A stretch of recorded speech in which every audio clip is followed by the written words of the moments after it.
আরে একটু দাঁড়িয়ে যান, 1 মিনিটের ভিডিওটা দেখে যান আর এই গরমে বানিয়ে ফেলুন মন প্রাণ ঠান্ডা করার মতো একটা দুর্দান্ত রেসিপি। বানানো যেমন সহজ, খেতে ভীষণ সুন্দর হয়। এই রেসিপিটা দেখলে ছোট থেকে বড় সবাই বানিয়ে নিতে পারবে।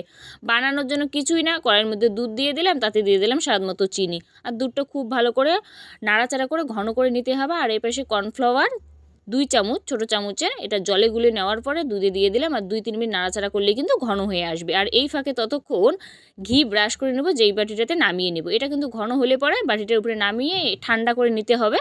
1-1.5 ঘন্টা বা ফ্রিজেও রাখতে পারেন, তাতেও হবে।